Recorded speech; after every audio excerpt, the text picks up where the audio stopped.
श्री कृष्णाय नमो नमः। मैं डॉक्टर प्राणानंद रथ आप लोगों के पास श्रीमद् भगवत गीता के चतुर्थ अध्याय के 28 श्लोक संक्षेप में उपस्थापित करने के लिए हाजिर हूँ।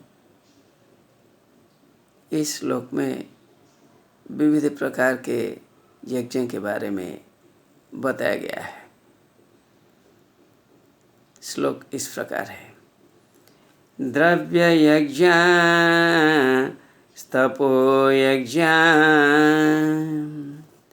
योग यज्ञ तथा परे स्वाध्याय ज्ञान यज्ञश्च यतयः संस्थित व्रताः। अर्थात इसमें बताया गया है अपरे यतयः जो लोग दूसरे यति लोग होते हैं, योगी लोग होते हैं, सन्यासी लोग होते हैं, द्रव्य यज्ञाः वे लोग द्रव्य यज्ञ करते हैं। द्रव्य यज्ञ करते हैं मतलब किसी भी प्रकार जो द्रव्य है, सोना हो, चांदी हो, तांबा हो, पीतल हो, जो भी है, किसी भी प्रकार के द्रव्यों को देकर वे लोग दान करते हैं। द्रव्य में पुस्तक आदि आ सकते हैं क्या? यदि दानी इच्छा करेगा उन अभिष्ट वस्तुओं को भी दूसरों को दे सकता है।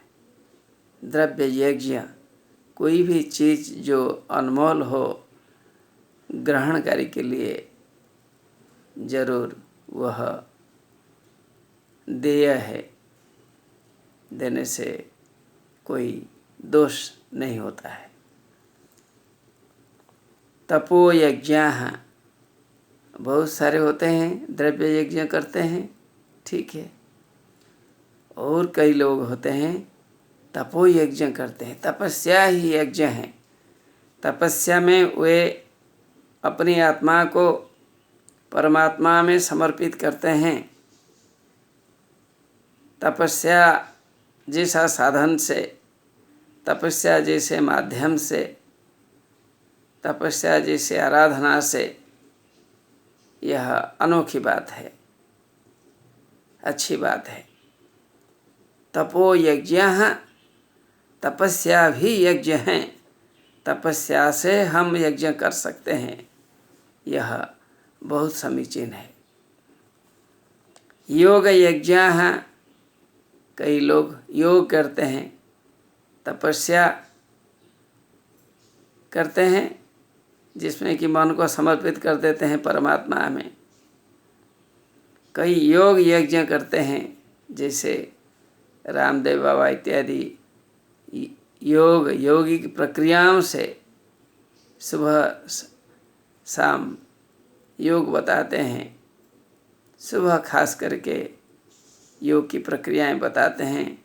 लोग अपने दिन की शुरुआत योग से करते हैं, ये भी ग्रहणीय है। स्वाध्याय कई लोग स्वाध्याय करते हैं, अर्थात स्वयं अध्ययन करते हैं। जो दे देते हैं वो तो अच्छी बात है, दान के रूप में आपने दे दिया। कोई अपने लिए करते हैं, अपने लिए वेद शास्त्रों का अध्ययन करते हैं, शास्त्रों की चर्चा करते हैं।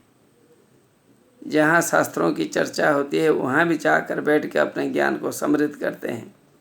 ज्ञान यज्ञाः कई लोग ज्ञान का ग्रहण करते हैं, स्वयं पढ़ के ज्ञान ग्रहण करते हैं, स्वाध्याय करते हैं। कई ज्ञान यज्ञ करते हैं। ज्ञानाय यज्ञ जिस यज्ञ में ज्ञान इत्यादि की चर्चा होते हैं।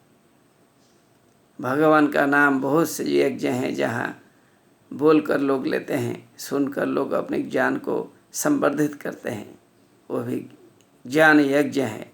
जिस यज्ञ में ज्ञान की संपूर्ति होती है, ज्ञान की पुष्टि होती है, ज्ञान की वृद्धि होती है, वो भी ग्रहणीय है। संस्कृतव्रताः भवन्ति। संस्कृतव्रताः अर्थात दृढ़ नियम को ग्रहण करने वाले। संस्कृतव्रता, जो लोग व्रत में अपने को नियंत्रित किए हैं। इतने सारे हैं, कई द्रव्य यज्ञ करते हैं, कई तपयज्ञ करते हैं, कई योग यज्ञ करते हैं, कई स्वाध्याय करते हैं, कोई ज्ञान यज्ञ करते हैं। इतने सारे यज्ञ हैं। इसे छोड़कर और भी यज्ञ हैं जो यहाँ नहीं बताया गया है।